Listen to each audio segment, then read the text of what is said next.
So, welcome to today's Newcastle University Knowledge Exchange Seminar Series. Just in terms of housekeeping, as the holding slide mentioned, if we could just for the duration of the presentations, keep our cameras off and our microphones muted, this just helps everybody to focus on what the speakers are saying. As the notification just told us, the session is being recorded for colleagues and partners who might not be able to join us today, and the link to the recording will be available on our website following today's event. So I just want to give you a very quick bit of background about the KESS, for those of you who might not have been before. So KESS aims to promote evidence-led policy making by enabling researchers to present their findings to local decision makers. And this is a concept that was developed by Professor Sally Shortall when she was at Queen's University in Belfast. Sally is currently an academic within our Centre for Rural Economy here at Newcastle University. The KESS is a partnership initiative with 5 local authorities, the North East LEP and the Chamber of Commerce. And the idea is that the policy teams of these bodies put forward their hot topics or priority themes, and we put those themes to our academic community who then respond with their research findings, and the result of which is one of these seminars, or webinars I should say these days. NU-KESS has been running for 3 years, and we moved to an online format in the summer of 2020. So on to today's event. This is actually an extended KESS session, so it's the first one we've done in this sort of length of format.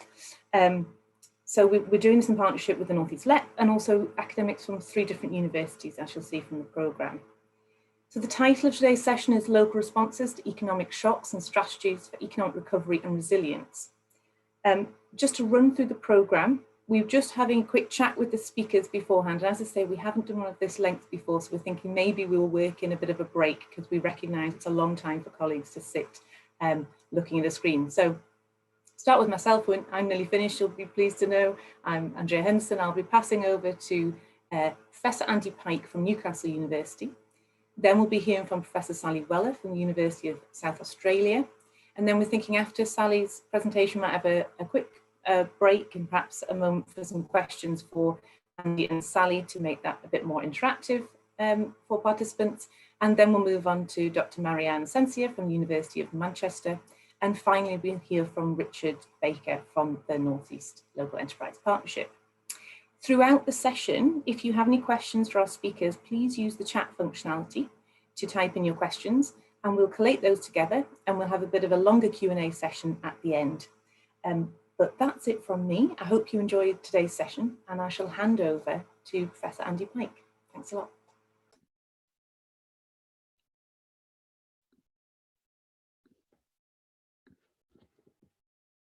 Okay, good morning. Thanks very much, Andrea, and everybody for joining us this morning.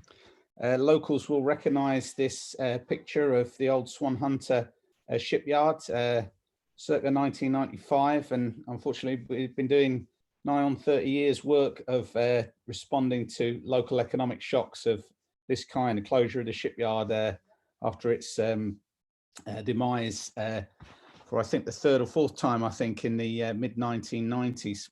So we've built up quite a bit of research and evidence and expertise, I think, in terms of institutional and policy responses to local economic shocks. And this is part and parcel of the work that we do within the Centre for Urban and Regional Development Studies at Newcastle University, and have been doing so for some 40 odd years since the late 1970s.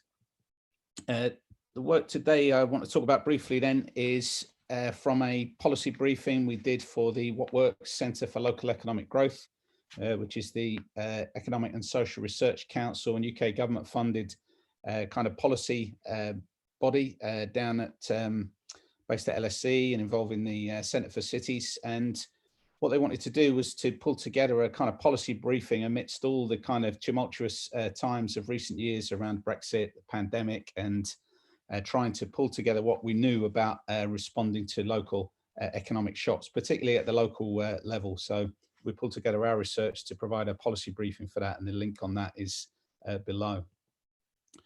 So basically the talk has got 4 parts. Firstly, we want to try and reflect on what we mean by an economic shock. We want to look at the way in which responses have typically been divided into short, medium and long-term responses. We want to look at the idea of a task force model that has kind of evolved and been developed over recent decades. And then lastly, we want to try and draw out some key issues, and hopefully there'll be lots of questions and prompts for discussion as we move through the session this morning. The first thing is this question of what do we mean by an economic shock? Now, formerly we kind of thought about these things in terms of the speed at which they happened and the scale at which the impacts of these shocks were felt. And typically, like Swan Hunters, as one example, back in the 1990s, the closure of a local shipyard down in Wallsend was perhaps not so sudden, but certainly a very localized kind of impact in terms of a firm closure.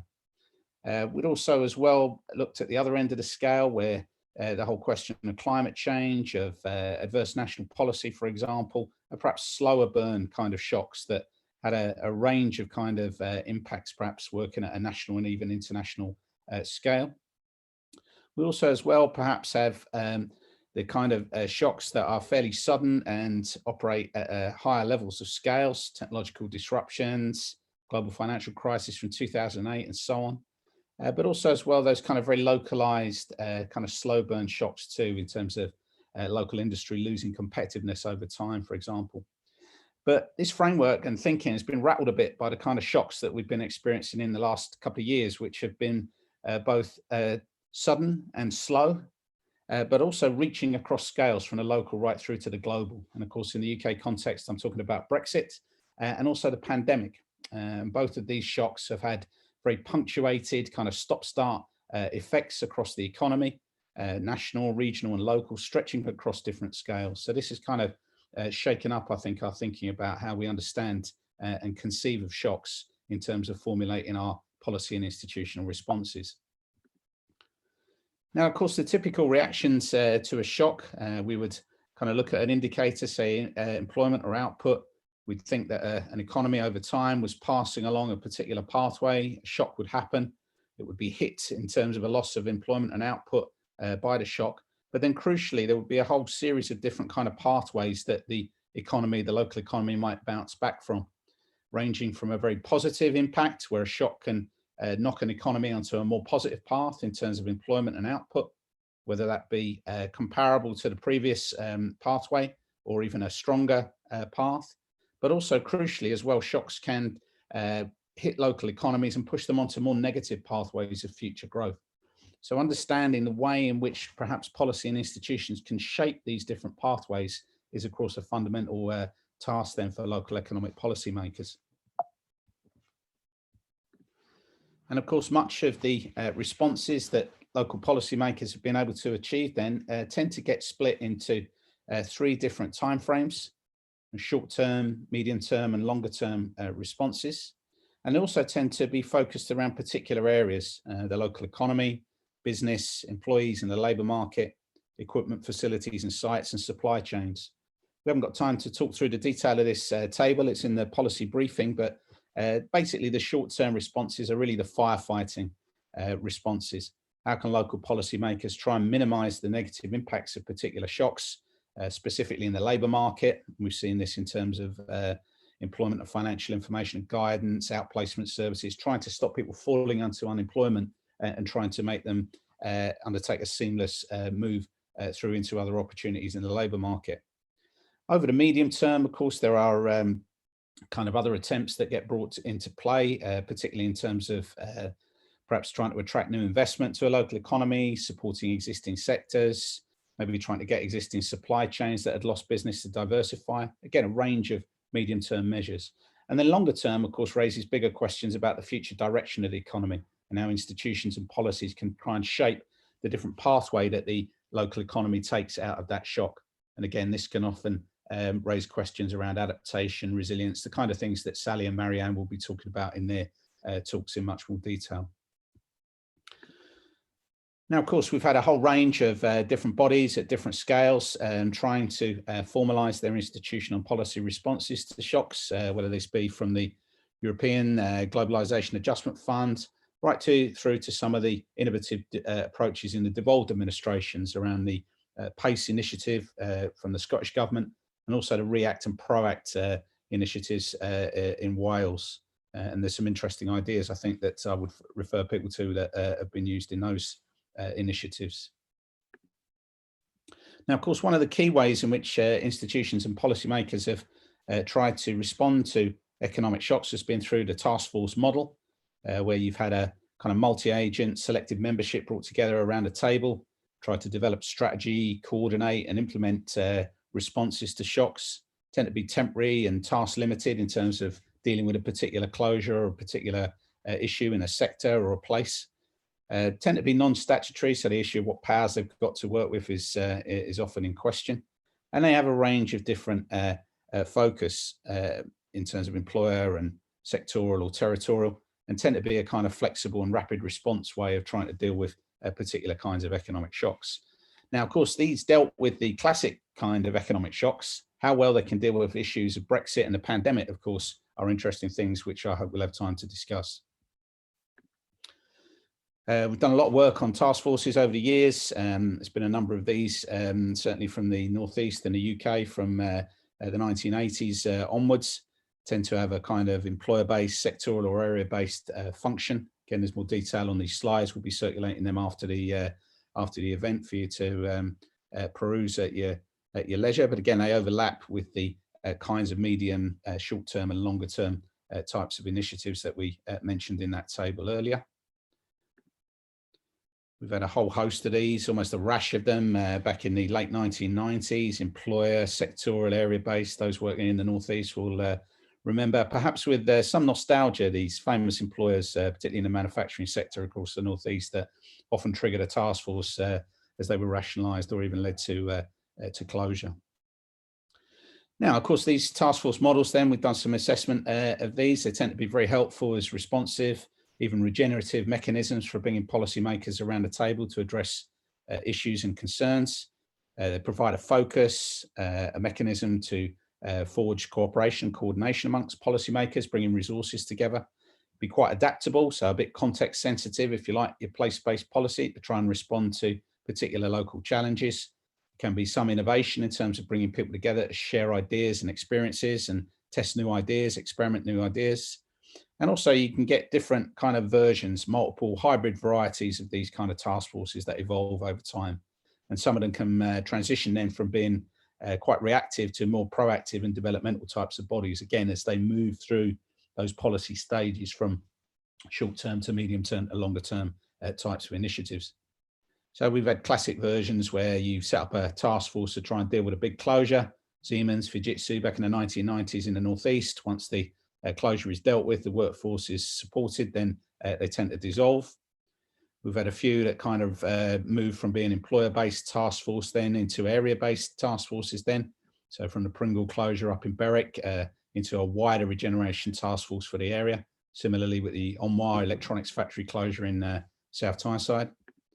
And you also get some more complex evolutions as well over in Sunderland, from the closure of a crane factory through to a Sunderland Arc initiative, through to an urban regeneration company. And I think a series of evolutions since then. So the institutional evolution, I think, of trying to address shocks can then be kind of, I guess, connected, embedded, if you like, within the broader institutional structures dealing with economic development and regeneration more broadly.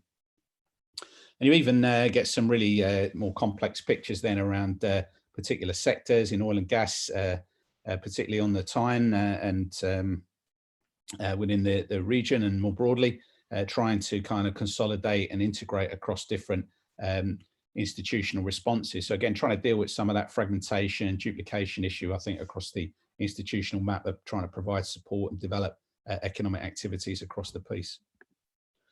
And there's been kind of mixed evaluations of these task force models. One of the good ones, I think, was the West Midlands task force after the demise of Rover back in after the financial crisis a decade or so ago. David Bailey and colleagues at Coventry University have pointed towards that as a very interesting discussion of what was achieved there, which again, from an employer-based task force, evolved into a much broader regional kind of response to the closure. Now, of course, with task forces, then there are some issues as well as benefits. They tended to get used at certain periods in a very reactive way, and they can proliferate. So you can have a kind of clutter of task forces. The criteria for their establishment tended to be slightly muddled sometimes. Was it only in response to an employer crisis? How big was the employer to warrant a task force, and so on? They tended to be quite fragmented. There was limited new funding available for them. It was only really what partners could afford to bring to around the table. When we looked at the analysis of members, they're very, very dominated by the public sector, as you would expect, local authorities and so forth being key, and lacking accountability and transparency in terms of making decisions about the future economic direction in local economies without much wider scrutiny and debate. And the evaluation was rather limited beyond the isolated efforts that we've pointed to. So this raises a whole series of issues then in terms of our changing understanding then of economic shocks, our classic kind of playbook of responses of short, medium term, longer term responses, our task force model, if you like, in terms of how we deal with these questions. And there's a number of issues which hopefully will stimulate some further debate as we hear from Sally and Marianne this morning. So the emergence of new types of shocks. So how do we deal then with things that are not just simply kind of sudden or slow, localized or global? The pandemic and Brexit, I think, is really testing our conception of what we understand to be economic shocks and how we respond to them. Our uneven evidence base doesn't help us really in terms of trying to deal with quite an uneven set of assessments across these interventions in the past.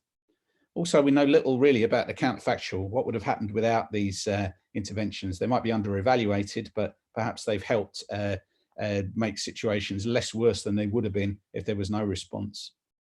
We had a wonderful debate, as you would expect, at the What Works Centre, with the idea that, okay, if we don't have evidence for these things, then should we have no policy response? And we would argue that no, you can't get away with that, really. There is often a strong economic, social, human imperative really about doing something in response to these crises. But of course, what that is and what shape that takes then raises a lot of question.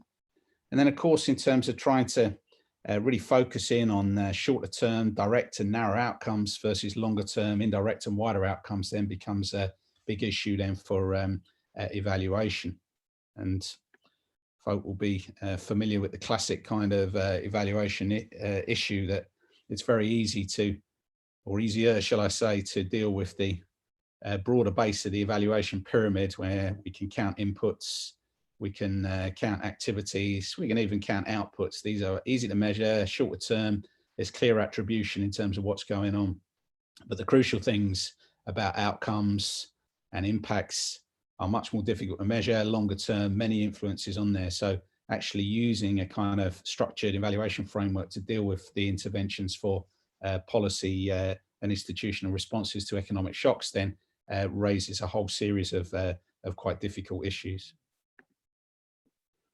And finally, then there's a number of points just to again feed into hopefully our broader discussions this morning around how we respond to economic shocks, and crucially the new types of economic shocks I think that we've been experiencing certainly in the UK over the last year or so.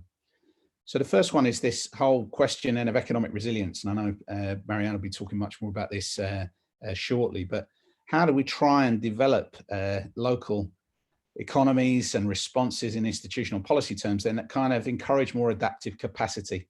How can we build up our resilience, our ability then to kind of withstand economic shocks, respond to them, even anticipate or better prepare local economies in ways that are able to ride out what are expected to be perhaps more uncertain, more volatile kind of future economic conditions? And this raises a whole series, I think, of challenges around how we can perhaps even enhance local economies after they've experienced shocks, move them onto new and more positive pathways in terms of employment, better quality jobs generation. And of course, the whole sort of mantra of build back better is all about this, getting an economic shock, but trying to push the local economy onto a more positive path into the future. And of course, that's been a sort of guiding idea, I think, both in the UK, but also US and other countries now in terms of trying to use the shock of the pandemic to try and forge a different, greener, fairer, more inclusive kind of economic model for the future. So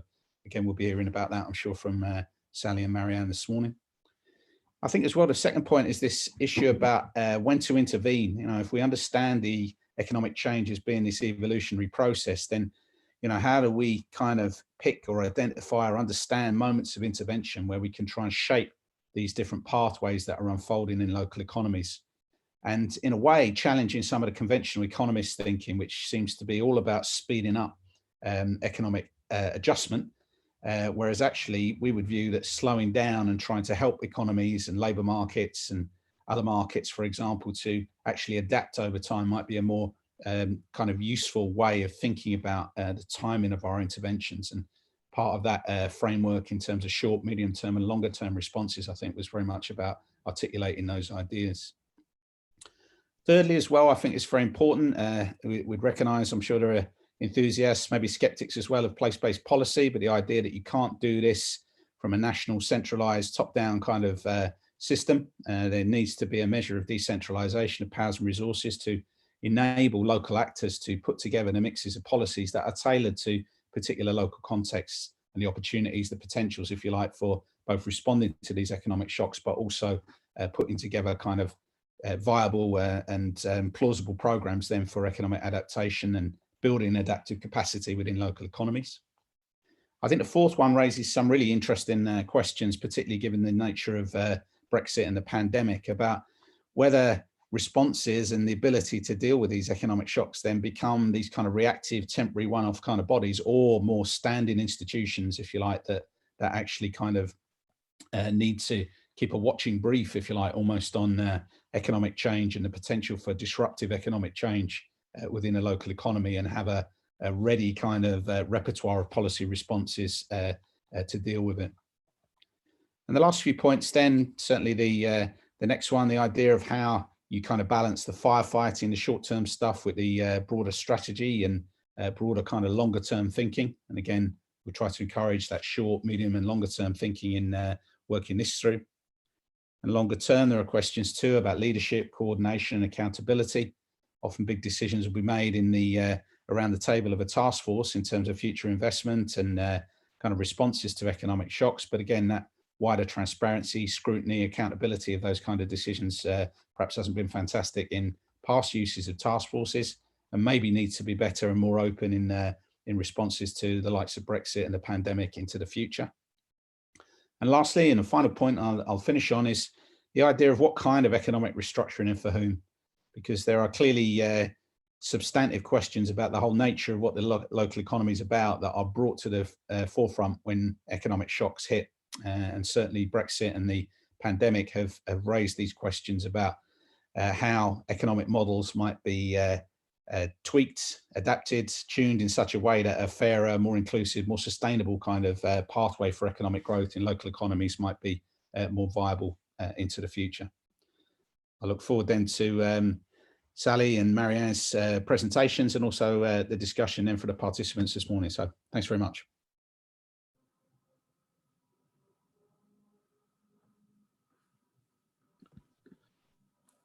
I think I need to, pass on to Sally now at the other side of the world. Sorry, time delay there, Sally. Yeah, thanks a lot. Thanks, Andy. Good morning, everybody. My name's Sally Weller. I should start by thanking Andy for inviting me along to share with you our experiences of transition in Australia. For those of you that don't know me, I'm an economic geographer. I've been working for many years on issues associated with plant closures, and particularly on the outcomes for workers and communities of major closure events.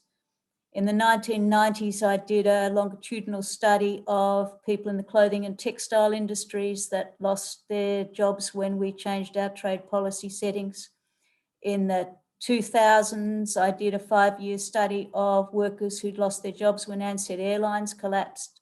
In the 2010s, I had a similar project of farmers displaced by the Murray-Darling Basin water allocations. And currently I have a project with Andrew Davies and University of South Australia tracing what happens to the former automotive workers from Australia's closure of its automotive industry in 2016. Over this time, I think I've probably interviewed maybe 10,000 people about plant closures. I know a great deal about what happens to individuals and communities when plants close.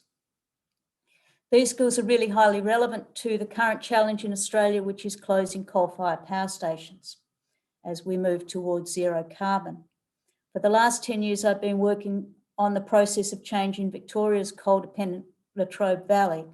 And since the beginning of the year, I've been doing some consultancy work in the Upper Hunter Valley as it prepares for the closure of the Liddell Power Station. If I get to share screen, I'll be able to show you where these are.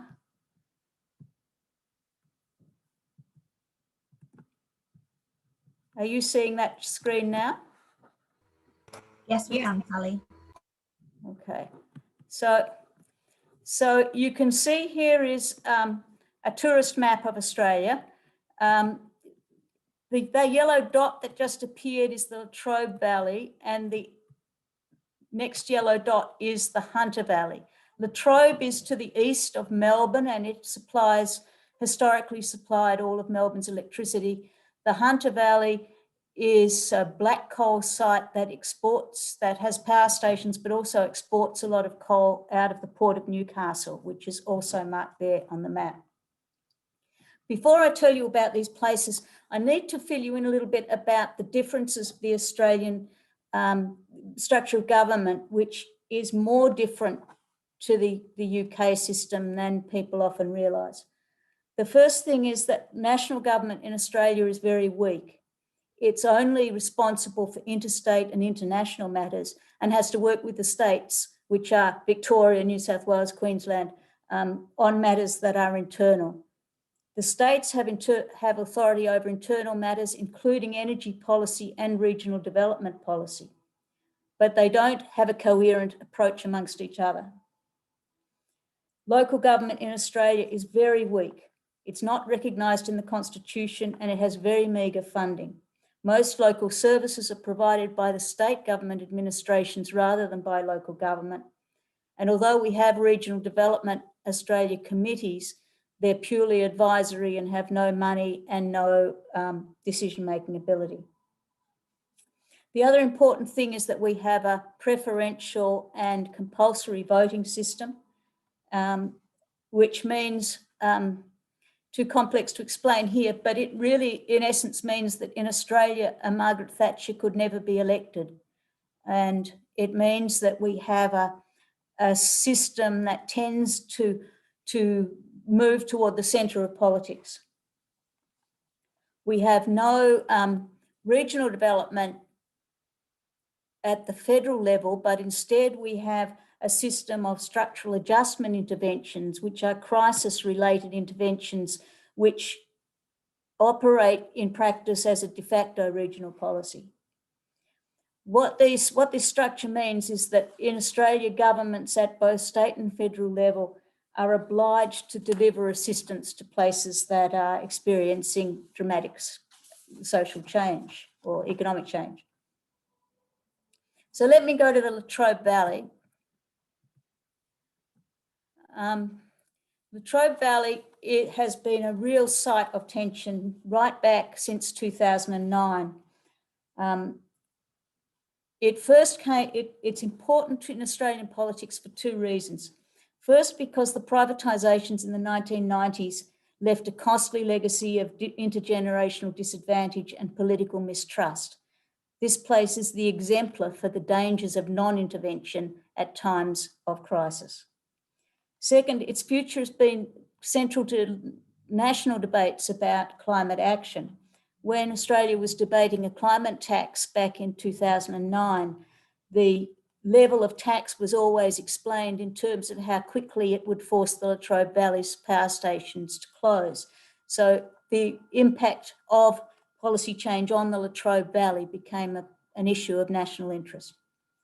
Third, Latrobe Valley was home to the notorious Hazelwood Power Station, which was reputed to be the dirtiest power station in the world at one point.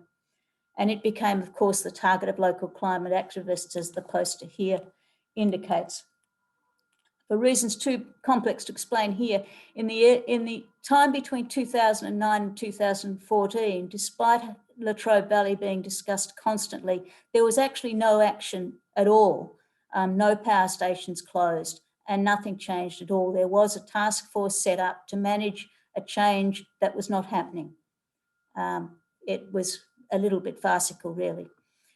Then we had the 2014 Hazelwood fire, which I'll just show you here. That's what an open cut coal mine looks like when it's burning. And I tell you, if you saw that live, it was quite spectacular. It burnt for a number of weeks. No one could put it out because it was coal burning under the ground.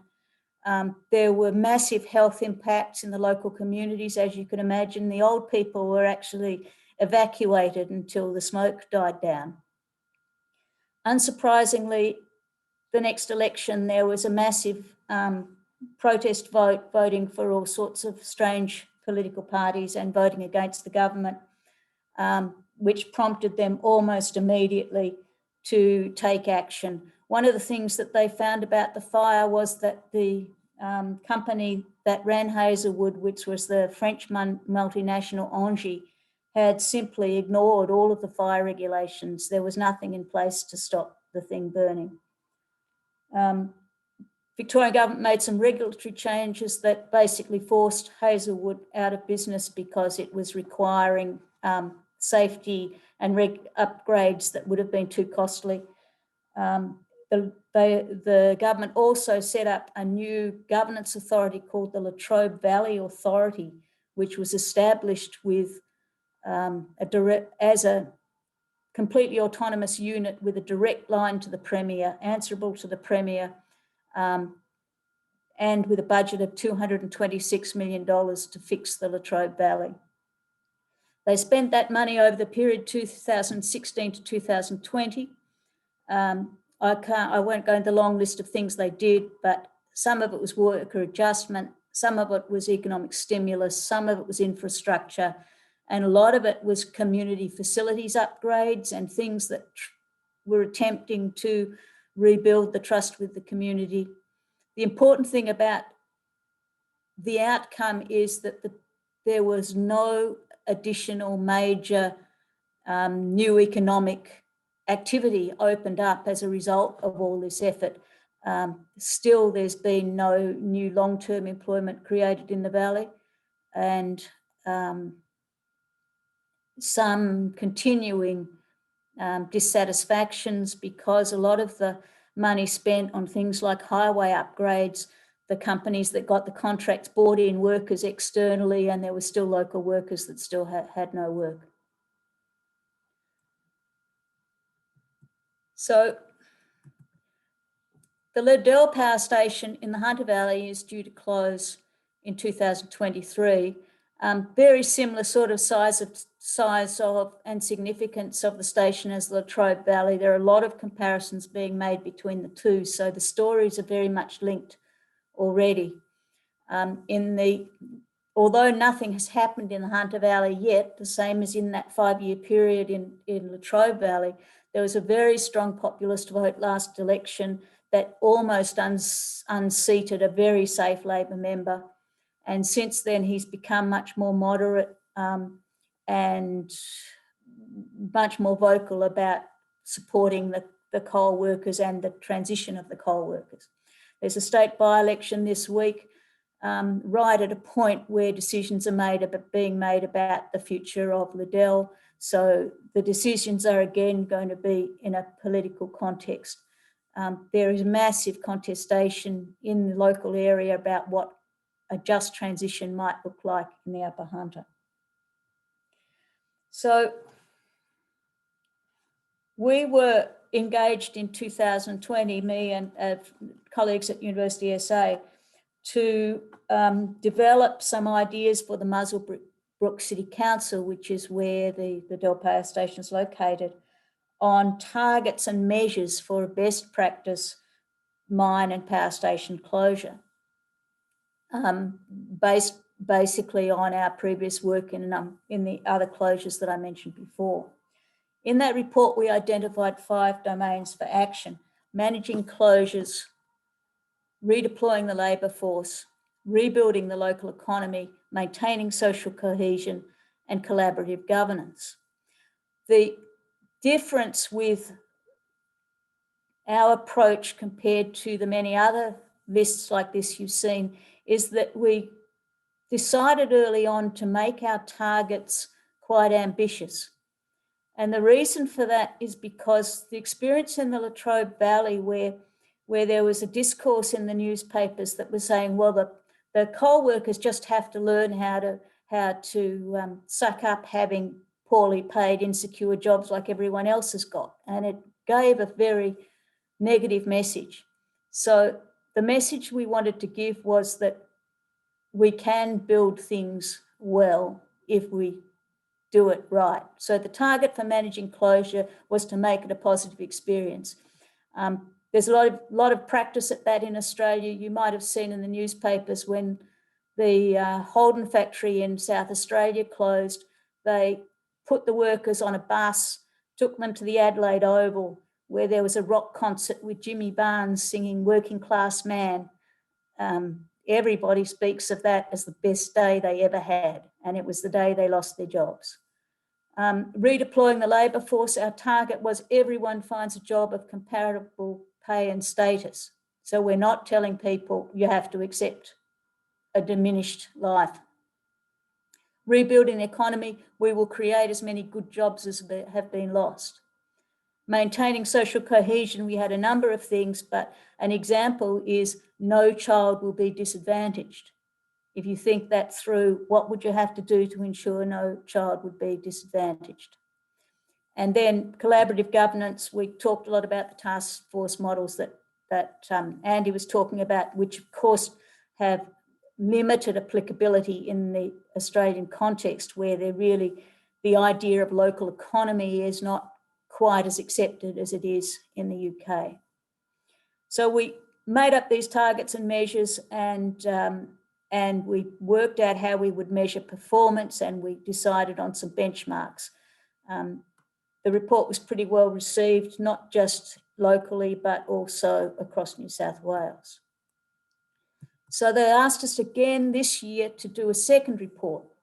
And this new report, we are filling in the gaps and working out what exactly needs to be done. We approached it by doing 5 case studies, Hazelwood and Geelong, which are both examples which I'm very familiar with already. The Nokia closure in Finland, MG Rover in Birmingham that Andy mentioned, and Selby in North Yorkshire. What we did with the case studies is try to identify some common themes, but also identify the failings of those different examples as well, to try and work out what we should avoid doing or what the pitfalls are. We ended up with quite a long list of things that needed to be done. For example, in managing the closure, there needs to be the event around the actual day of closure, but in places like Geelong and Latrobe, there was quite a lot of preparatory work done. Geelong set up a retraining centre within the workplace for 6 months before the closure and had people taking time off work to do retraining. Hazelwood had an employee exchange scheme where there were early redundancy packages offered at other power stations, and to create gaps for people to move into so they didn't have to ever be unemployed. Rebuilding the local economy, there've been a lot of ideas, and there's a fighting fund already been established in the local government to create some new industries. Social cohesion, we've recommended things like scholarships for kids, local kids to go to university, redeveloping the secondary school, early learning centres, all the things that we can guarantee that kids are going to be better off than they would have been otherwise. We've cost all these options, and we think that the cost of closing the Liddell power station will be between 150 and 220 million. Remembering the amount spent in Latrobe Valley was 226, and that's not counting the rehabilitation of the site, which already has 800 million set aside to deal with, which of course has some really difficult ecological issues that are going to be very expensive to fix. So what is a just transition? We think a just transition has training, job creation, and community components. It can't just be matching people to jobs and creating jobs. There has to be the community building part of it as well. There has to be an underlying motivation of building local narratives of hope, and that involves bringing those components together in a way that makes a coherent story. There's got to be careful attention to governance, especially its spatial and temporal dimensions. One of the big problems there was in the Latrobe Valley was the government decided to target the response package on the region of Gippsland rather than the sub-region of Latrobe Valley. Region of Gippsland is agricultural, Latrobe Valley is industrial. There is a big social division between, and people in the Latrobe Valley tended to think that money spent in agricultural areas 150 kilometres away had nothing to do with them. It was a mistake to widen out the spatiality that far. A just transition is also ambitious. Working households need more than the opportunity to compete in crowded labour markets. Services need to be available not just for affected workers, but also to their family members and to contractors and casual workers and indirect job losers related to the closure. In Australia, in regional Australia, there is no possibility that the local economy will adapt itself to create new jobs, because there are not the market processes out there that will do that. So the jobs are going to have to be created with government sponsorship some way. And as this develops, we're really getting to the point now where it's accepted that firms contribute significantly to the adjustment effort. The Yallourn Power Station in the Latrobe Valley has just announced its plans for closure and has already put up its hand for 10 million. That seems to be what they think the going rate is at the moment. Muswellbrook Council is expecting to get quite significantly more than 10 million from AGL to support its plans. In the Hunter Valley, AGL, the local government is really working hard to get AGL not to rehabilitate the site, but to repurpose it as a pumped hydro and battery power site, so that the transition itself is a part of the rebuilding of a green economy. And then the main point of all of this is that the ILO's Just Transition guidelines are based very much on the Australian Structural Adjustment Framework. We think that they need to go further than that, because the outcomes for workers when they're just competing in an economy with no jobs are not good enough to forestall the political damage of plant closures, and in coal transitions, the political damage is what will prevent the major transition that needs to happen toward low emissions production. So that's me, right on time. Are we going to have questions, Andrea, or are we going to have a... Yes, thank you, Sally, and thank you, Andy, for two fantastic presentations. We thought we'd just take a moment. We have got a couple of questions, so we'll take these and then perhaps have a few minutes break before we come back to the next two presenters. So we had a question from Ian Jones, and I think this was to Andy. How do we deal with local impacts of economic shocks when it's based on multiple smaller employees in a particular area, and for example, the decline of the high street? Yeah, thanks, Ian. Yeah, I mean, obviously this has been a very topical one, even pre-pandemic, with kind of shifting retail patterns in the UK and elsewhere. I think in this regard, there's clearly a need to connect the short, medium term, and especially the wider and long term thinking, so that the kind of purpose, the role, the function of these kinds of spaces and their economic model kind of are thought about in a longer term way. So much of the kind of high streets task force, I think, in the UK has been thinking about moving from just simply a retail function, if you like, and people kind of coming in to shop for goods and services, but thinking more about repurposing retail units to deal with housing issues, but also trying to create spaces that are much more about experience, conviviality, bringing people together around sort of leisure and experience in their place. So I think there's quite a lot of examples of that kind of stuff out there at the minute, which are attempting to deal with that issue. Thanks, Andy. We've got another question for you, Andy.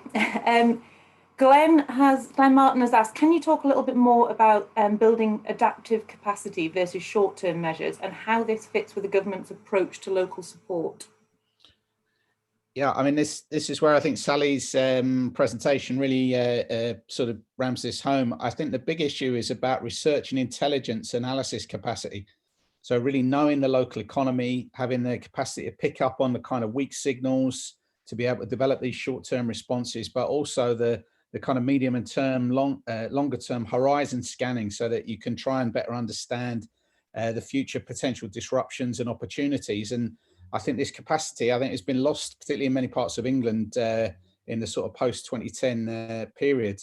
I think one example I point to, which has been written up by Alan Harding and John Holden, they did a nice report, I think, for the What Works Centre for Local Economic Growth on using research and evidence, is the kind of Greater Manchester model, where they had a specific institution where they retained capacity for research and intelligence analysis in new economy. I think they've kind of merged these into a number of kind of integrated institutions now, where they have tried to do this research, this building of evidence, building of arguments, of business cases and all the rest of it, to try and develop initiatives for local economic development and other areas to take to national government, because we have a very centralised system, particularly in England, rather than waiting for national government to kind of unleash its next initiative for local places to compete for. So I think the key thing to building adaptive capacity, or one of the elements, is building up this research intelligence analysis capacity. And clearly the work Sally and her colleagues have done in the Australian context is a prime example of that kind of approach.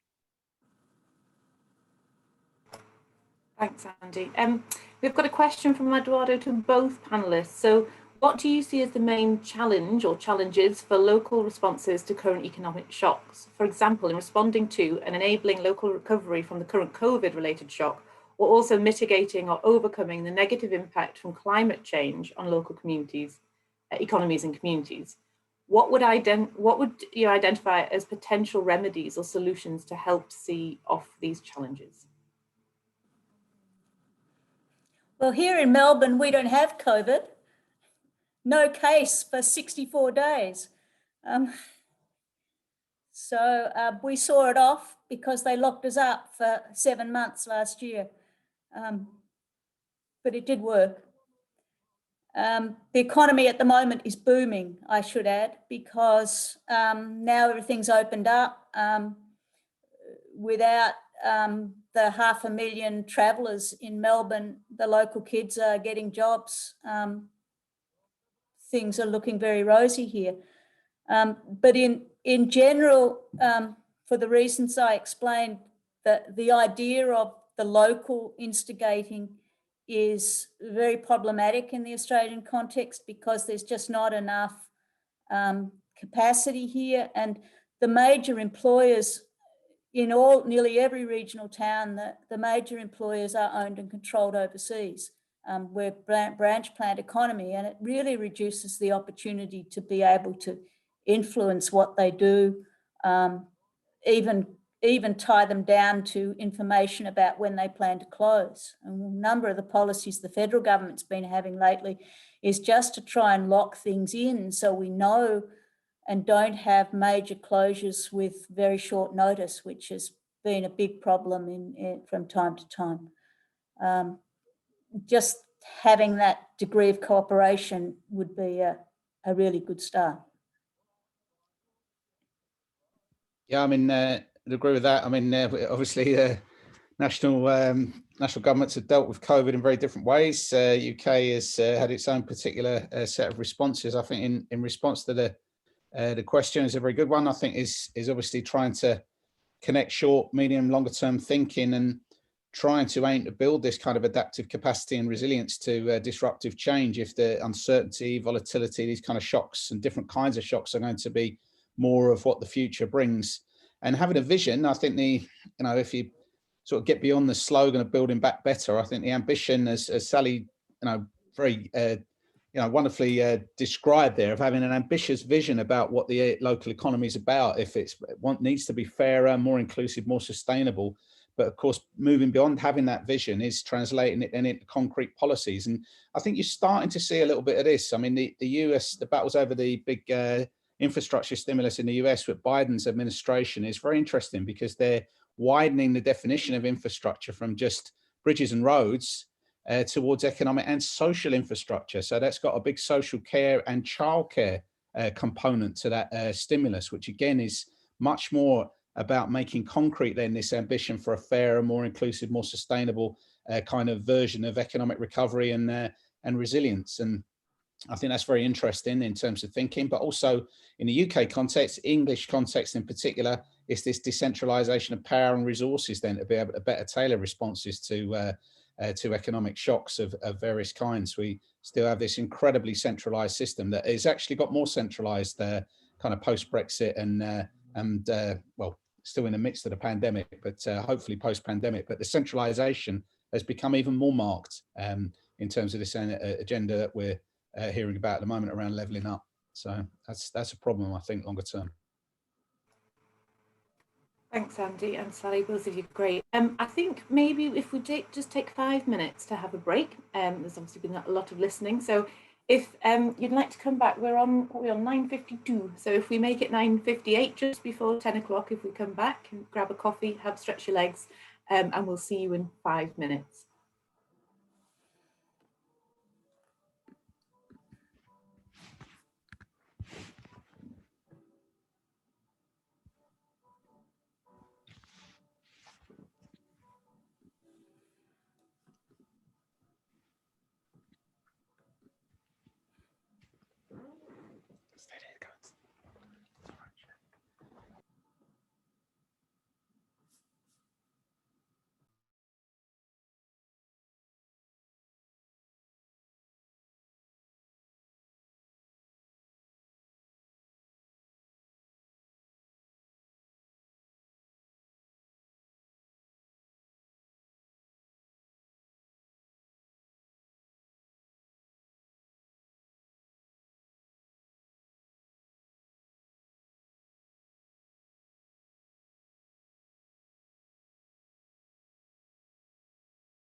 Welcome back, everybody.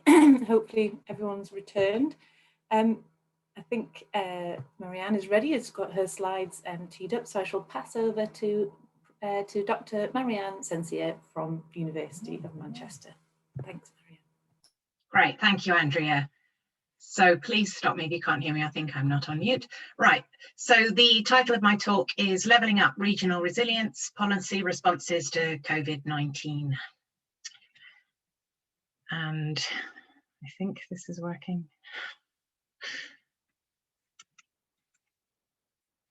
Right, so the economic resilience to recession is very important, and the resilience of the economy over the business cycle is of great interest to policymakers, particularly at the regional level, to businesses, local authorities and devolved administrations.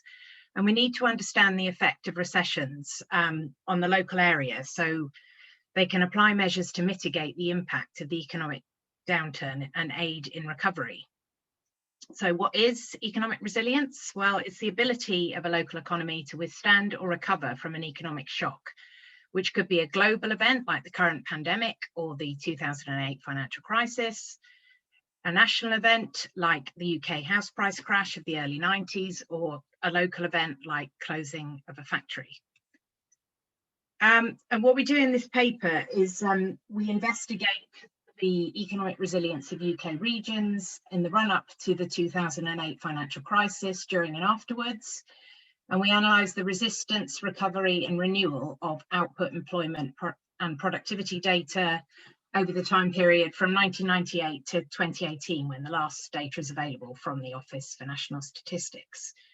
And this resilience scorecard could be useful for policymakers to help them identify the least resilient regions that have struggled since the financial crisis and are in need of greater resources for levelling up productivity with the rest of the UK. Directing recovery policies to the places that are most in need of support now will help those least resilient regions emerge stronger from the current economic recession caused by this pandemic.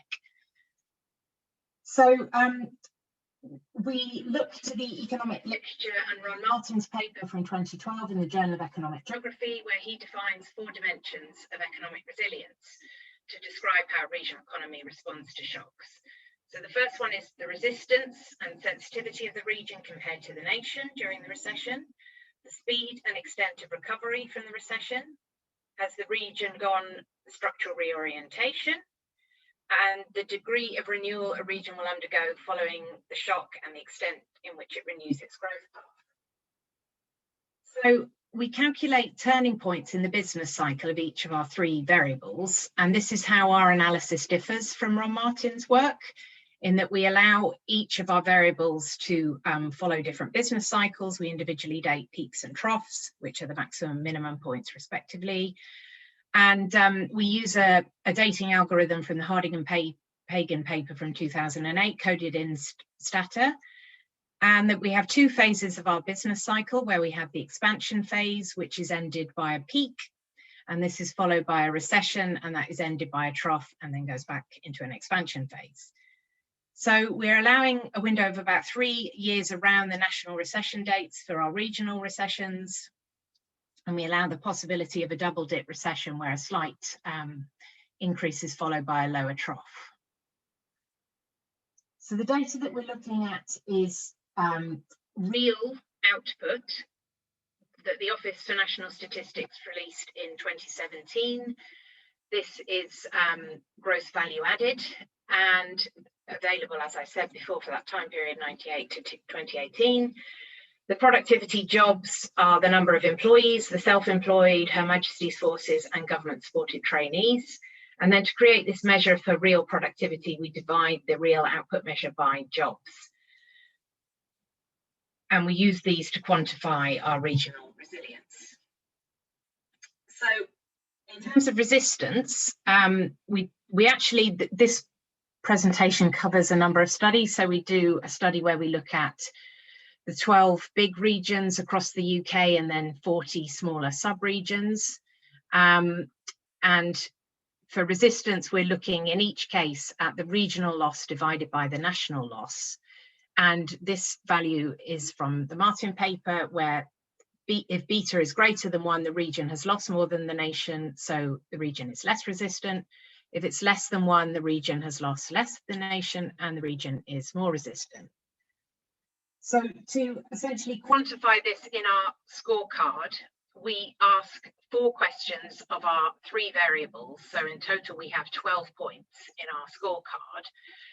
And the answers to these questions are essentially binary, yes or no, 1 for yes, 0 for no. And for resistance, we're asking, has the fall in our variables been less than the national? If it's less than 1, then the region is more resistant, so it gets scored 1. Has the duration been shorter? Has the recovery been the same or the same amount of time as the region? And then in terms of renewal, we actually look at the growth rate before the recession and after the recession. So we take a kind of essentially a moving 5-year window based on our business cycle turning points. And we look at a 5-year average before and after recession. So from the National Institute Economic Review paper, this is the graph showing essentially the productivity gap of the main regions across the UK with the national average. And what we see here is that the gap has been growing. This is from 1998, start of the period. The UK amount of productivity per filled job is along the bottom, 1998 black. Grey is 2007, which is the peak turning point of the cycle for the UK, and 2018 is the last year available. So we see for most places this gap has been growing, with exceptions of the East and West Midlands and Scotland. But in other places, yeah, the gap has been growing. So all regions, essentially the larger regions, recovered their pre-recession peaks, apart from Yorkshire and Humber. This is a chart from the paper, where you can see the peak was reached in 2008 and didn't recover that peak. And the region that didn't recover its peak in terms of jobs is Scotland, where you see it's essentially reached a second peak in 2017 and is falling again. So looking at the Northeast essentially has quite low resilience. It scored 4 out of 12 points on the scorecard. And this is just kind of showing you the detail of where these points were picked up, essentially. So the regional loss was less than, so the first chart in this is output, and the output loss was 3.7%, and this is less than the regional, the national loss of 4%, so then you get a point for that. The duration was shorter than the national, so there's a point for that.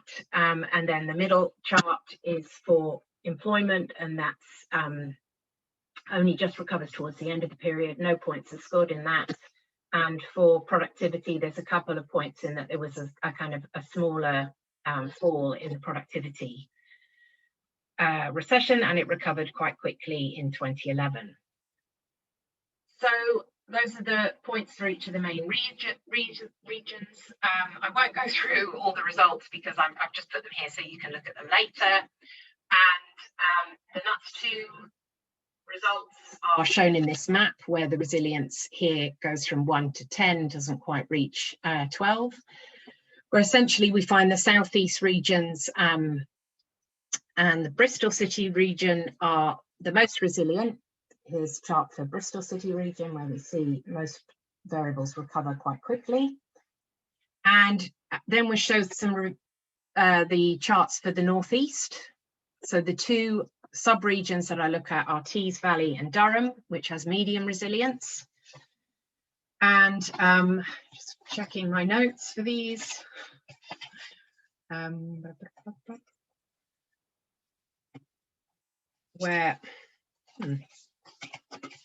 Well, essentially what we see here is quite a big loss of employment, and particularly we see with reports that have looked at kind of industry over time, O'Brien, Pike and others, that there's been a massive loss of jobs in Tees Valley, particularly kind of the biggest headline loss is probably Redcar Steelworks, where over 2,000 jobs were lost in 2015. And we see also the other part of the northeast is Northumberland and Tyne and Wear, where we have this low resilience, 2 out of 12 points scored. And remembering that the financial crisis essentially hit this region first because of the loss of the jobs in Northern Rock, and financial crisis essentially starting in this region. So there's we find that essentially the points were picked up here with the growth rate in employment, which was just marginally greater after the recession. The growth rate before was under 1%, and it was just over 1% after in employment. And also the productivity series recovered at the same time, took 6 years to recover, which was the same time as the national. So that was the next point. So again, the results were 6 out of 40 of the regions across the UK had not recovered their peaks in productivity. The southeast and the Bristol sub-region were the highest in resilience. In the earlier paper where I looked at the NUTS 1 regions, the southwest region was quite resilient, but when we kind of strip out, go down to the sub-regions, we find Bristol essentially is driving that, and the other regions within the southwest have much lower resilience. So generally, when I do some correlation analysis, we find that sub-regions with greater shares of knowledge-intensive and high-tech services, higher levels of qualifications in the population and managers and professionals, had higher output, employment and productivity growth rates in recovery from the 2008 financial crisis. And this scorecard could be a useful tool for looking at economic shocks. So in terms of the COVID crisis, what we saw immediately was this rise of mutual aid groups which stepped in quickly to help communities while national and local government were getting organised during this first lockdown in March 2020. And in many cases, these are still providing support and guidance to communities and areas. We also saw the kind of the strengthening, the England's local resilience forums coming into their own, where we've got essentially these have people from the blue light services, local economic development, the councils all meeting to deal with crisis response. And we saw this was quite strong in areas where they had previously had to deal with crisis, like in Cumbria dealing with the floods, or in West Midlands, as Andy had already referred to, the task force that dealt with the rover closure was then picked back up again for the 2008 crisis, according to David Bailey's work. And this helped kind of transition some of the automotive industry supply chain firms into higher value manufacturing, and possibly help the West Midlands recover productivity levels a lot quicker and faster out of recession. So as local economies recover, can the existing networks and forums be built upon and used to redirect resources for reshoring manufacturing capacity to help with health and public service responses in preparation for future crisis? And in terms of recovery policies, this policy paper I have at the Bennett Institute with Fiona Devine, my co-author, says that policy responses to the COVID-19 pandemic should be directed at strengthening resilience of those regions that were least resilient to the financial crisis, because after 10 years of austerity, there is still very little resilience within those regions. And these levelling up strategies should include measures to enhance firms' capacities, particularly those rooted within communities, to strengthen resilience. In terms of climate crisis, green innovation vouchers could be offered, as they were after the financial crisis in Stuttgart in the car manufacturing industry, to kind of move into development for electric vehicles. This could be done to adapt products and processes in response to the climate crisis and create jobs. And we need further investment in education and skills for all age groups, but especially those young people who are new to the labour market, to avoid the scarring effect of recession, because a lot of people maybe haven't arrived at the labour market or are still on furlough.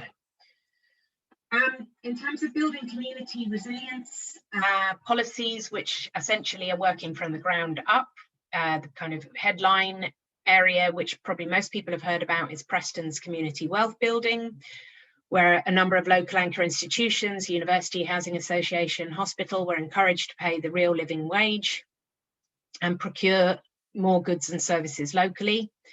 The City Council set up a cooperative development network with the University of Central Lancashire, which helped start worker cooperatives and encourage graduates, start-up worker cooperatives. And this was kind of linked to the demand within the procurement system for the council. And the Centre for Local Economic Strategies has worked with a number of councils, including Preston and North Ayrshire in particular, have looked at alternative metrics. And I know that the Mayor, Jamie Driscoll, has also looked at a number of community wealth building policies. Within Greater Manchester, the town of Middleton in Rochdale has started up a group called Middleton Cooperating, which is a community-led partnership which aims to set up a number of cooperatives within Middleton to provide services. And this is from childcare, elderly care, restorative justice, food, transport, banking, renewable energy, and a music venue. It's also working in partnership with the council to establish that.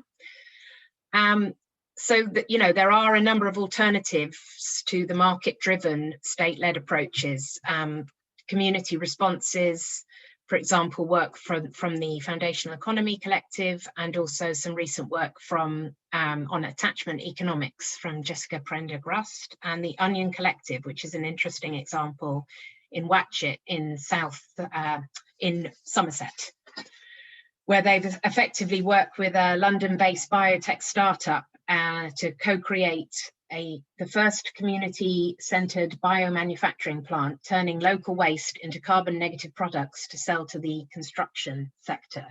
So more things like that need to be investigated if we're going to help with the climate crisis and build on the circular economy. So finally, this is my final slide. Yes. So demand-side policies like procuring local services need to be joined up with supply-side policies like business support skills and training. Starting these cooperative and social enterprise development networks are crucial, I think, particularly in helping those furthest from the labour market. You know, if you're talking about inclusive growth, how do you reach those people who aren't going to be applying for your jobs? You know, you need to start giving people confidence to get into the labour market. And companies that are purpose-driven and not profit-driven should be encouraged more, particularly with business rate relief, for example, as these strengthen community resilience and are more rewarding for employees. So where possible, local authorities should improve public assets for community enterprise. This Levelling Up and Towns Fund should ring-fence 25% for social infrastructure, as Andy was mentioning. This is put forward by Michael Kenny at the Bennett Institute and the University of Cambridge. And community ownership of assets should be encouraged with local stakeholders, particularly establishing community banks to build financial resilience. And there's more on reading material there and stuff about the Productivity Institute in Manchester if you're interested. Thank you. So next we have, right, I have to stop sharing, Richard Baker from the North East Local Enterprise Partnership, who is talking about North East's responses to economic recovery.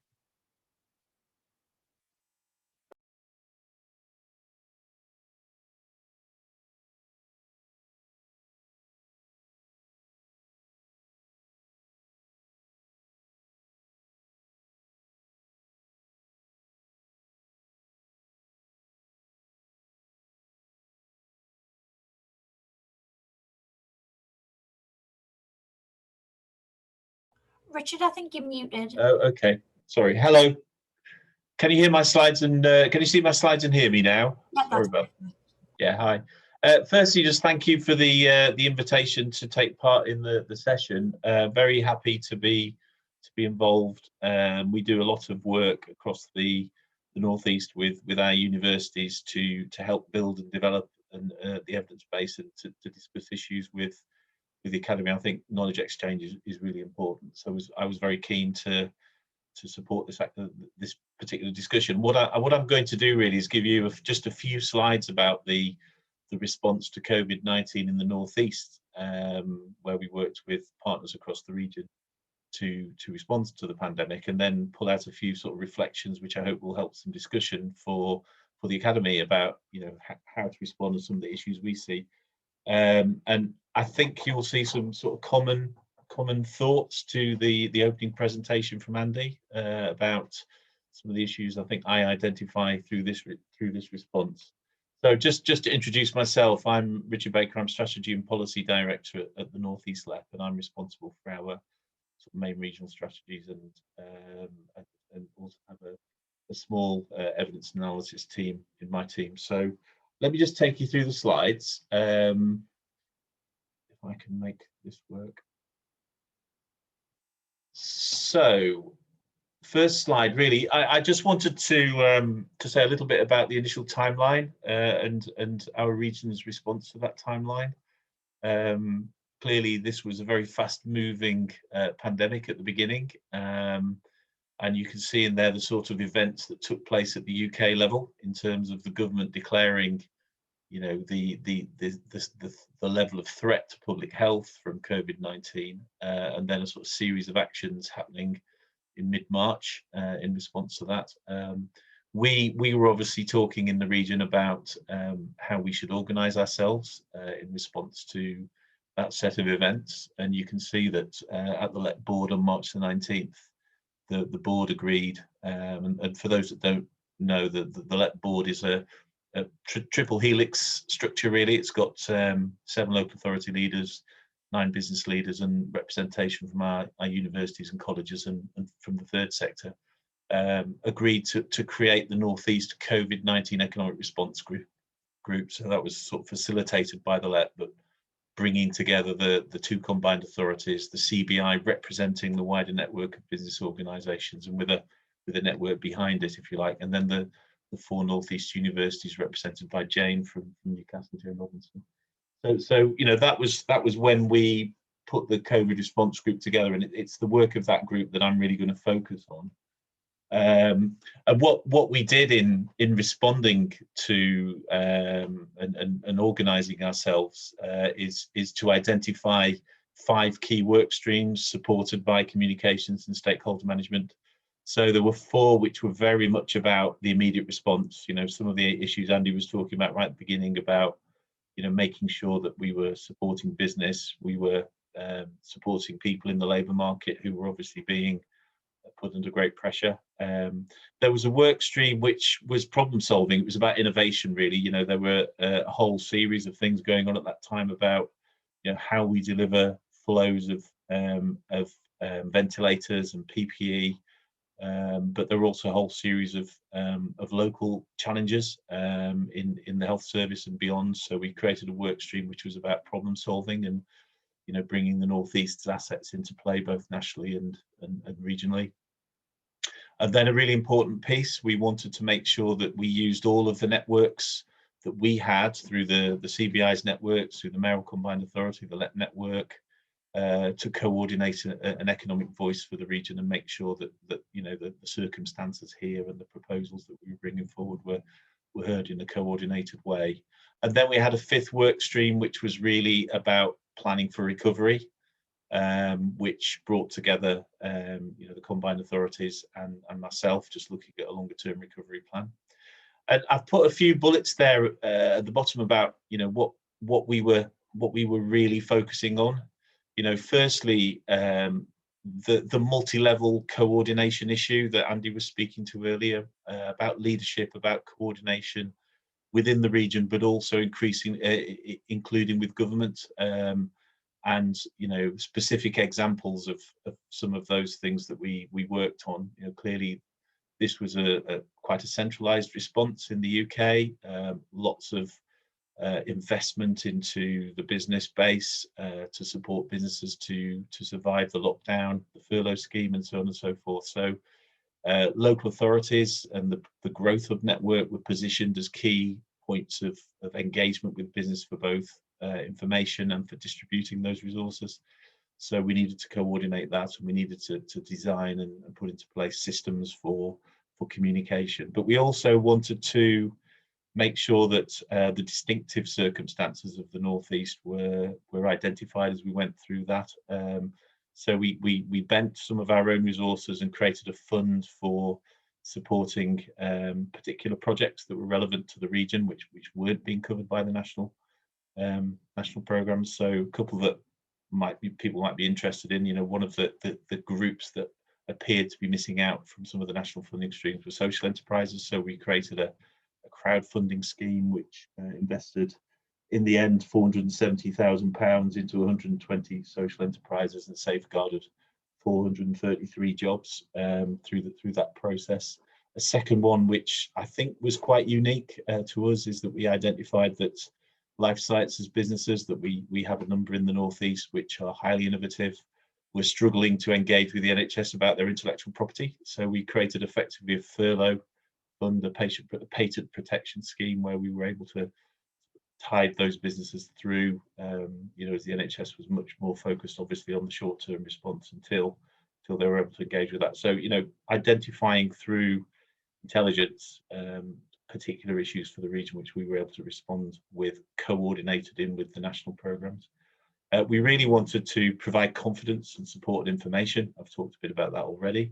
A really important piece about ongoing intelligence about what was going on. This was a very fast moving situation, so we needed to both understand what was going on, set the scene, and then continue to monitor, and then to use that to influence the sort of development of national policy. I've talked already about the alignment and deployment of resources. We created an initial fund of about 5 million, which was able to then be distributed through some of those projects I talked about. And then I've already mentioned as well the Northeast contribution to national challenges, and there are a number of businesses from this region which were able to contribute into the sort of national task forces around PPE and ventilators and the vaccine development program as well. So helping them to position themselves into that national discussion. Of course, one of the things which is distinctive perhaps about this economic shock and economic challenge is that it wasn't just an economic challenge. So perhaps slightly different to some of the case studies we've heard where you've had a sort of single major economic shock that has a ripple effect throughout the economy. What we were dealing with here is something which was simultaneously a health challenge, an economic challenge, a challenge for our infrastructure organisations, and then one which bore risks in terms of public safety and communities. So our economic response group fairly quickly was folded into a much wider local authority-led recovery coordination group, which operated across the same geography as ours. And you can see there the sort of 4 work streams which were led from local institutions, but then had cross-cutting priorities about citizen and community and business protection, around communications, I've mentioned that, about trying to make sure that we balance the impact of restrictions and support. And you may recall the sort of ongoing debates with some of the mayoral combined authorities around the country about, you know, the support that was required in local and regional areas as restrictions were placed. And then to plan for the future and to build a recovery plan. So, you know, our economic recovery group was leading the economic piece, but then that was continually iterating with what was going on in those other work streams. And again, going back to a theme that Andy was developing earlier on, you know, one of the things that we were constantly having to do and wanting to do was to think over different timelines. So you'll see on there, we identified that that there were probably 3 phases that we needed to be thinking on. A short-term phase, which was about the immediate response, about getting ourselves organised and supporting businesses and other stakeholders over that short-term period, and then working under COVID, under controls, which we expected to be about a 6 to 24 month period, and then planning for an exit from lockdown. We are actually doing that a bit more quickly, but there's obviously longer-term risks there. And then developing a sort of long-term plan, recovery plan, which built on our previous economic plans and economic strategies, but then adapted that to the longer-term position that we were seeing emerging.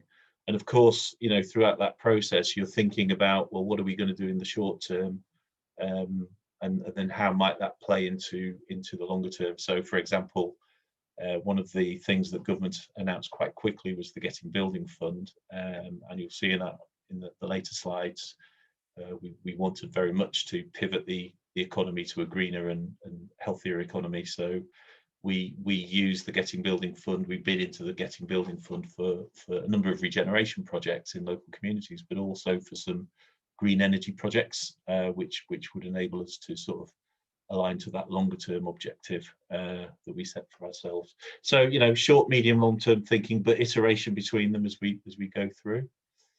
And then, you know, as I said, and perhaps one of the things that plays into some of the themes that we've already heard from this morning, we needed to continue to monitor the impact of the crisis over time. So my team were responsible for doing quite a major piece of work right at the beginning, where we wanted to understand how sectors and places and communities within the region were responding in the short term, and what their thoughts were over the longer term, and then to keep that going throughout the whole of the pandemic experience. And you know, you will find, I think I put later in the slide deck, our Data Hub web page, where you'll find all of our summaries of our monitoring reports, which we do on a monthly basis now. But you know, we did a major piece of analysis, which went to the May board of the LEP, which was brought together looking at data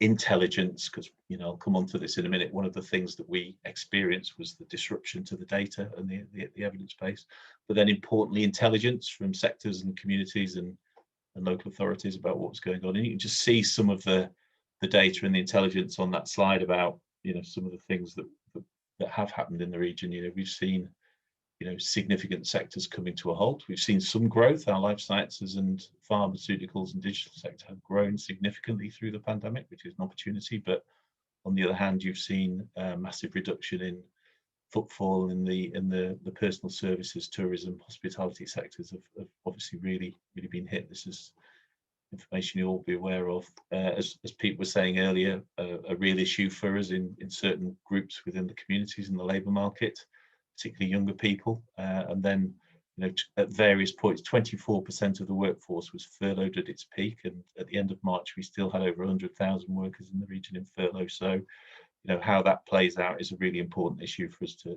continue to focus on. And then, you know, it did play out differently in different places. You know, we have, as we just said, we have a lower baseline in some parts of the region.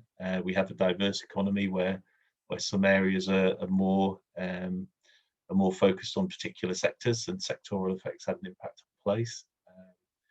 We are quite internationalized in many parts of the economy, and obviously the whole international piece is still to resolve itself. So some of our international focus sectors have been particularly hit. So education, aviation, foreign direct investments have all been issues we've had to focus on. And then, you know, some of our rural and coastal communities are quite established around a single employer. So some quite interesting issues and important issues for us to think about there on a place basis. One of the things I thought I'd draw out for this audience was how the whole data environment was really quite challenging. You know, we would usually use some of the data that we've just heard presented from official sources, if you like, from the Office of National Statistics, HMRC, but you know, a lot of that is very lagged. You're working with data which is 2 years dated. Collection techniques for ONS were badly disrupted, and we needed much more immediate information, and we needed different types of information. So we adopted a sort of multi-source approach, if you like.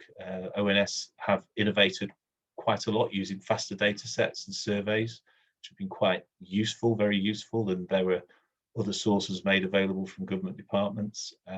We did a lot of collaboration through our work streams with partners to look at their immediate data and their intelligence to give us a picture of what was going on. We looked for novel sources of data that we could use to really understand what was going on. That chart there is actually Google mobility data, which literally daily gives you a feel for what footfall was in town, city centres, in shopping centres, in parks, and so on and so forth, which gave you a really good understanding of what was going on with you know, people moving around the region, of course, the transport data is also instructive there. That data set was really important in the sort of negotiations around levels of control, because we were able to not only look at what was going on a daily basis in terms of our own area, but also compare it with areas that were at different levels, so you could see the sort of impact of going under control, and leaders could use that. And then we've kept the ongoing surveys and engagement with sectors and sector organisations throughout the pandemic, so we could get a sense of where they are, what they're thinking about, how businesses are feeling, what the overall sentiment looks like, so we can think ahead a little bit. And all of that initial work was brought together, as I said, at the board in May 2020. But then we've kept that going, and you can see, as I said, the reports on our data hub, at least the summary reports. And I think a lot of that learning, we will continue to use some of those approaches going forward. I think very, very useful. The other thing that we brought forward to the May board was a longer term recovery plan. You know, this again picks up from themes earlier on. We didn't just want to return the economy to its previous state. We wanted to take opportunities and recognise ongoing challenges and promote a more positive transition towards a future economy that was more productive, more resilient, greener, cleaner. And so our recovery plan went and was approved in July 2020, and has given us a sort of framework for continuing discussion with government around future investment. It was supported by important pieces of work, such as a really interesting piece looking at you know, what the future of connectivity might be. More people are working from home, so you know, people's working lives will increasingly be a combination of transport and digital connectivity. So we actually produced a sort of joint digital and transport plan, which then enabled us to set out a series of investment proposals in both spaces, which were about the outcomes and about people's lives. And then, you know, fundamentally looking at some of the sort of the future issues for some of the communities and places as a result of some of the changes in the economy, but also the changing behaviours of people through the economy.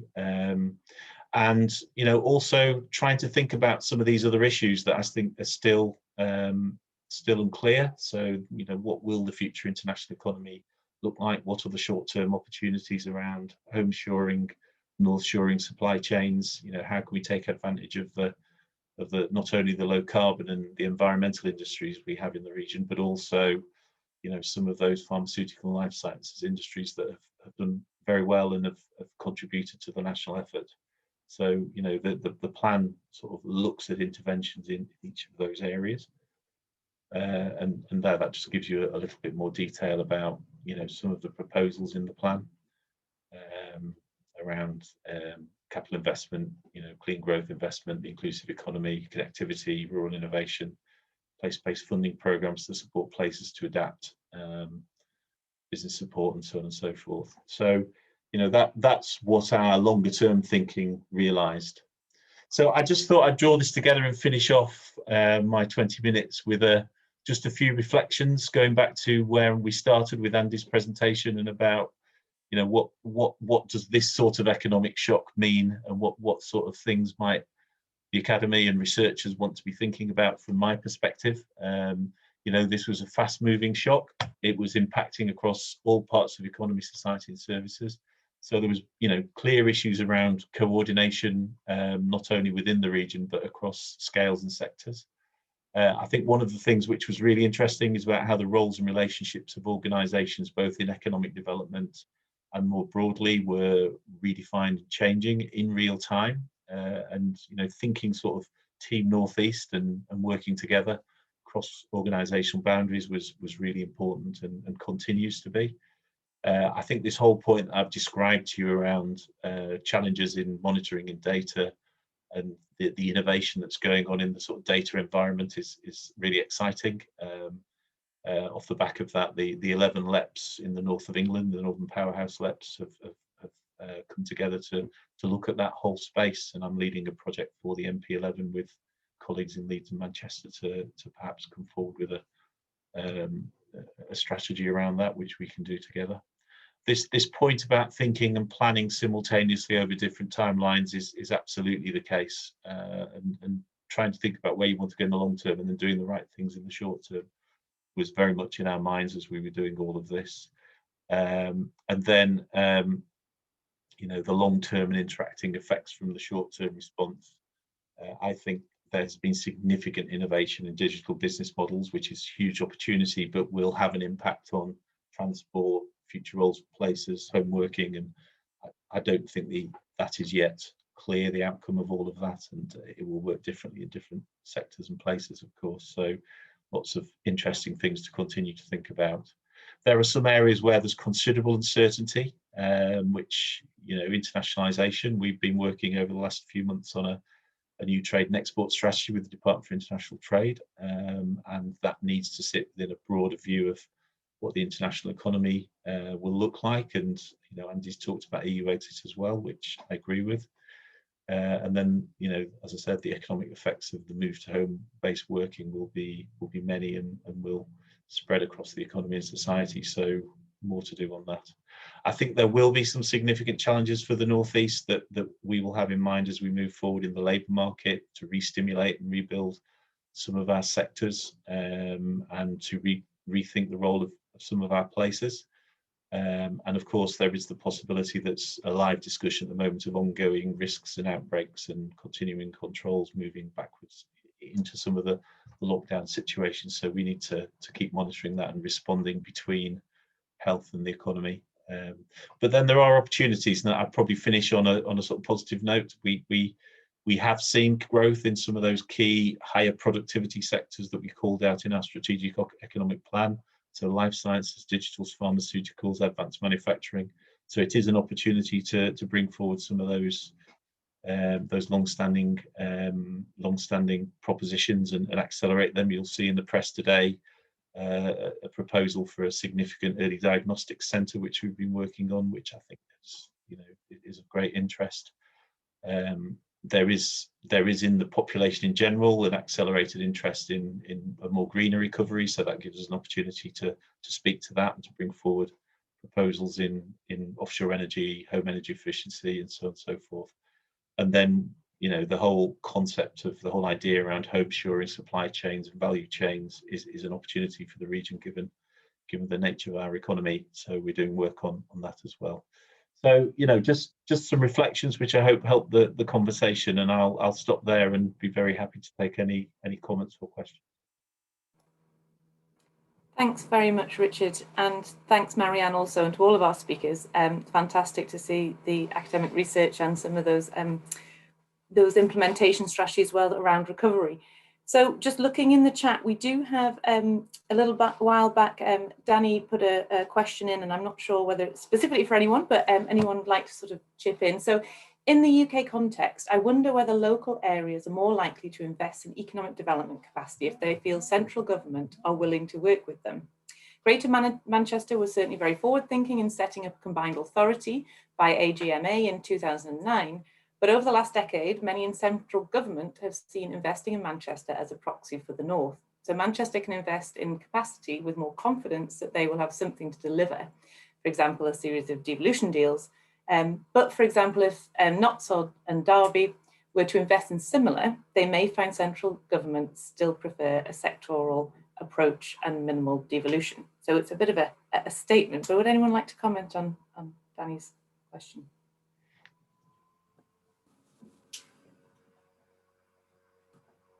Go ahead, Andy. Yeah, I mean, I think Richard gave a great summary there of the way partners have worked through the LAEP and local authorities and others to deal with the COVID situation. And yeah, I mean, I think this whole sort of centralism is ingrained in the British state, you know, particularly in terms of governing economic development in England. So we've ended up with this very ad hoc patchwork of governance arrangement, deal-based approach and so forth. And you know, the summary by Richard and that, you know, shows what can be done in that space. I mean, it's, you know, there are things that can be done. I think the question I put in the chat there, which maybe runs on into this, is what more could you have done if you had more decentralized powers and resources, and what did this kind of very nationally centralized response stop you from doing? You know, is there a scale thing, or is it the nature of the response? I'm curious to see what else you could have been done if you had more powers and resources, really. Well, I mean, I think what we've set out in the recovery plan is a good indication of the sorts of areas where we think that the region could do a lot more if it had the power and resources to do so. And you know, I think that is a good framework for forward thinking. I think you know, I hope what comes across is that the North East institutions worked very collaboratively and creatively, and I think that collaboration is something we should be building on going forward now. I think with more resources, we could have done more at many different levels. I mean, we could have done more with more data. I mean, I hope I've given you a sense of some of the opportunities, I think, to do much more. I think somebody earlier on in the chat, in the conversation, said how in some areas the intelligence capacity is over time has been seen attrition, and I would very much like to see us have much more capacity behind our intelligence functions, and you know, be able to work with researchers and academics to do more. That's definitely an area where that can help to continue to inform this sort of activity. But I think leaders in the region are very keen that we take the opportunity that the work that has been done has created to have a dialogue with government about strengthening the powers and the resources available in the region in the areas in that plan. So infrastructure, support for business, and so on and so forth. I think that debate will progress over the next year or so.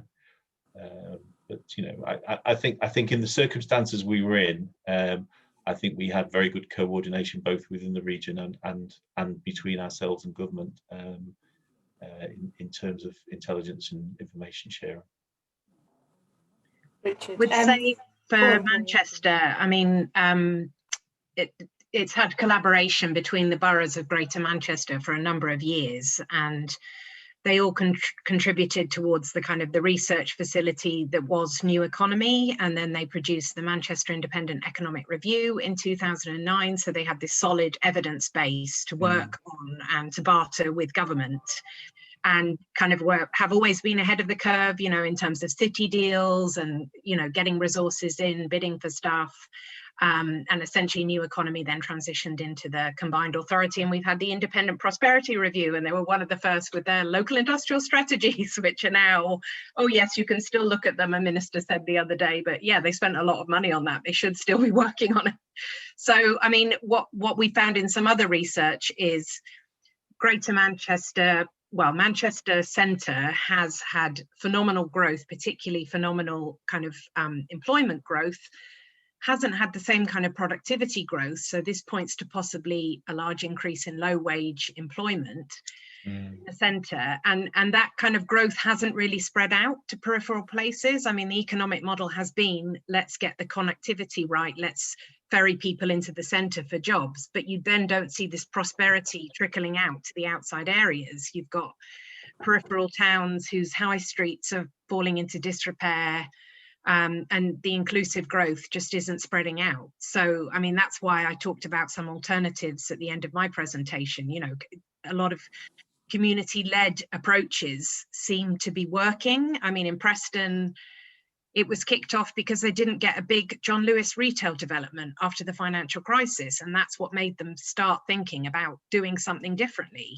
And it's worked. I mean, if you think about the fact that all the Labour councillors got voted back in the last election, you know, people can actually see that they are making a difference to their locality.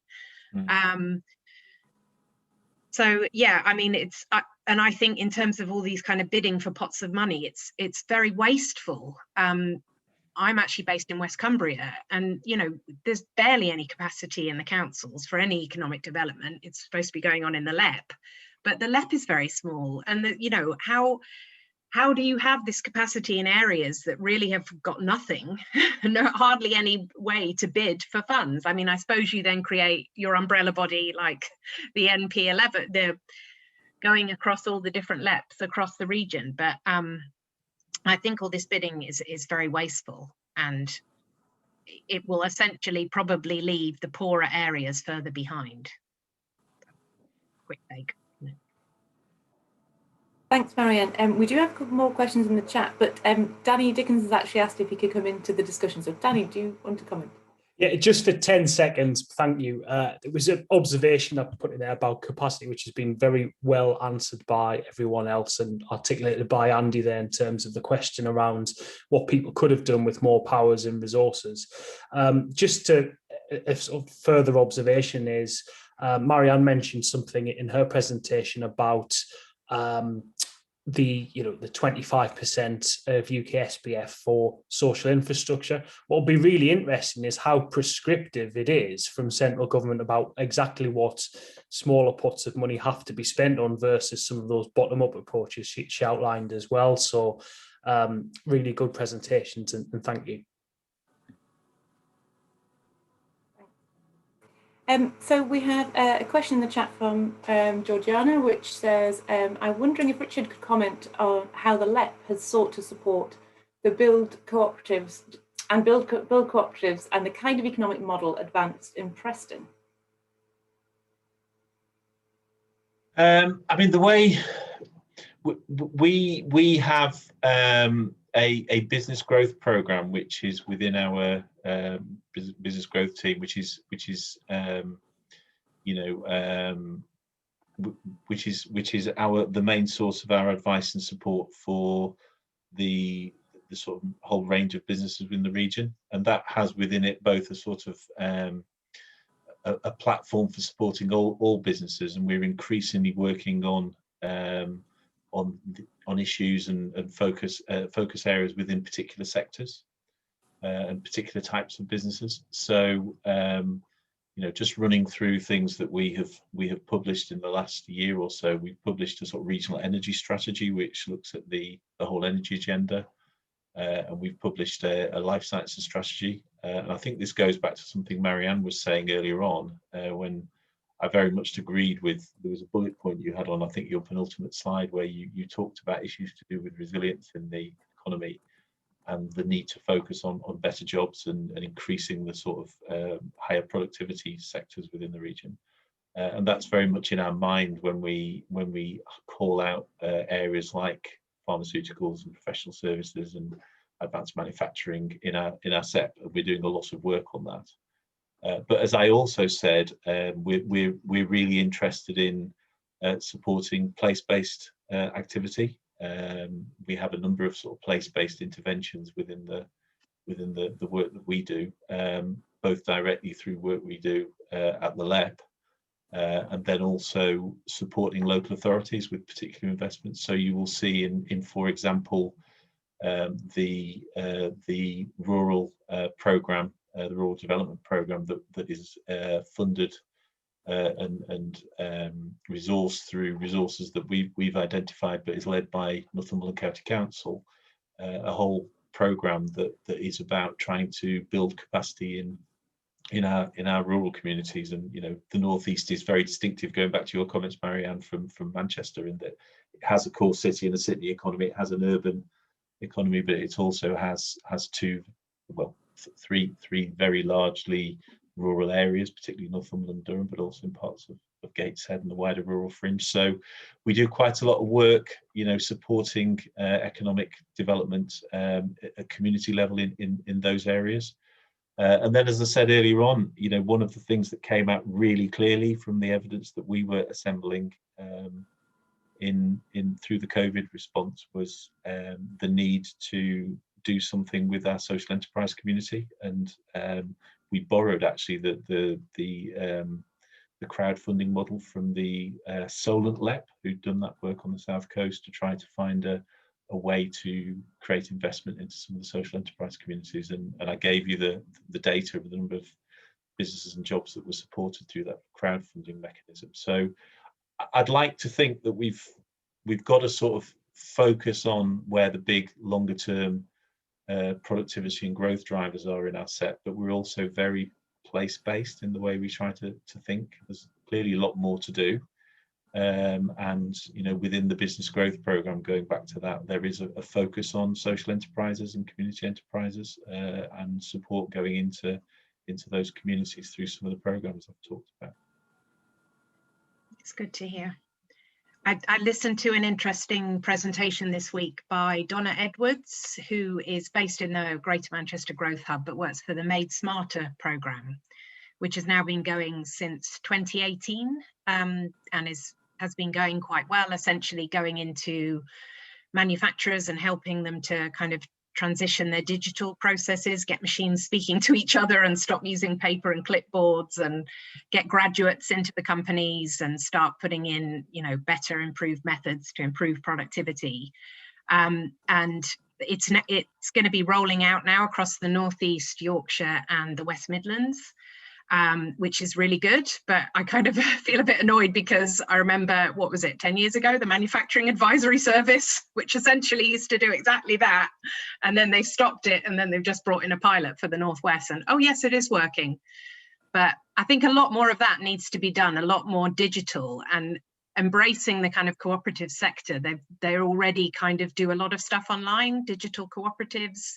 That's kind of like the newer ways of working. The younger workforce are already kind of there ahead of the curve. So I think that needs to be embraced, and people need to not worry that they're going to lose jobs. They need to think. I mean, Donna was saying in the presentation that, people in different companies essentially the managers realized, oh yes, they did have those skills, because of course at home they're using phones, iPads, everything is tech, your home is totally tech now, and people, when they're allowed to use those skills that they've developed over time, essentially improve the productivity of their company. So it's like very basic things that you kind of almost need somebody to go in and tell you, and having a graduate embedded in a company really kind of makes that work, rather than just having a training session and then not really using it. And so I was glad to hear it's coming to the Northeast soon.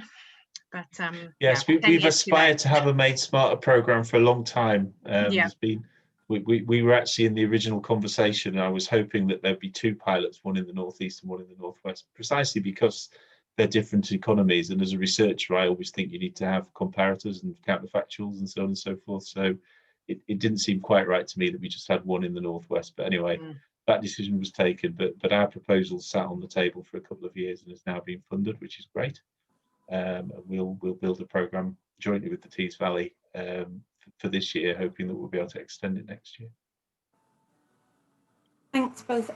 We just had a comment from Andy saying very positive ideas from Sally and Marianne on engaging people and communities in responses. What lessons can we learn to build upon and extend such mechanisms? What did the North East institutions do on this front?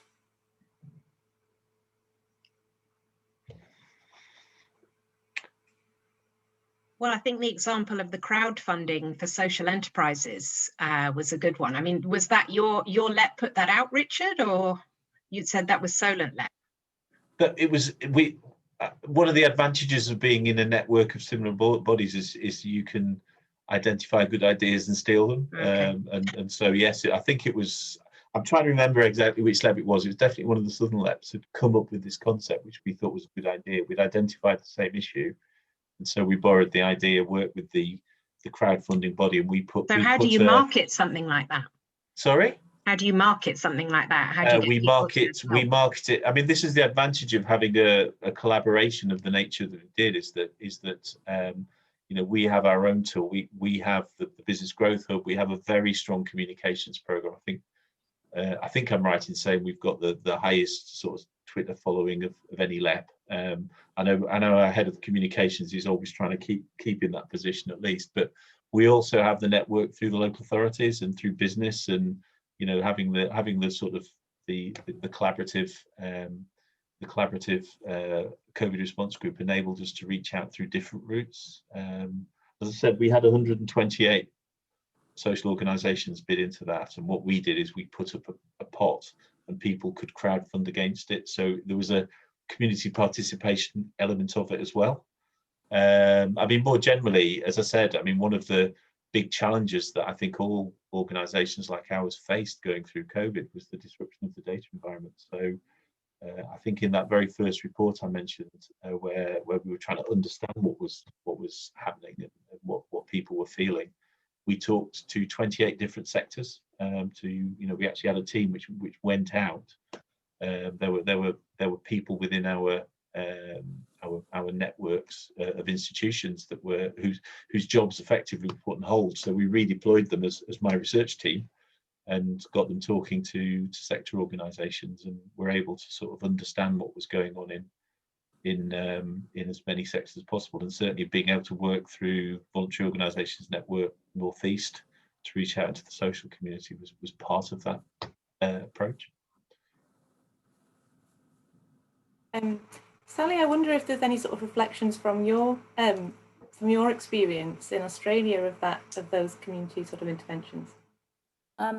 I've been finding the last 10 minutes conversation a little bewildering, really, because we have such a heavy state involvement in all things social, both federal and state level state. There's hardly any social enterprise going on, and when there is, it is often suppressed actively. There was a wonderful organisation called Earthworks, started up in Latrobe Valley, which was a whole lot of ex-boiler makers from the power stations. They were staunch unionists, and they set up a cooperative to make hot water services for low-income families, solar hot water services for low-income families. They had one small grant of $40,000 as far as I know, but every time they tried to do anything, it was stopped. And what they wanted was a contract with the state government to supply public housing with solar hot water. No one could see a negative to the proposal, but it didn't get up. And I really spent a lot of time trying to understand why, apart from the fact that maybe there were individual antagonisms in the mix, but we don't have in Australia that robust history of locally generated things that work. Andy will remember a paper that Kathy Gibson wrote about the Latrobe Valley way back in 2005, where they had quite a long-term project trying to stimulate some social enterprise and self-sufficiency type foundational economy things. And that also failed spectacularly. There's not an appetite for that sort of thing in the Australian context. Really interesting. I'd like to hear more about that, but unfortunately, we've gone 1 minute past 11, I notice.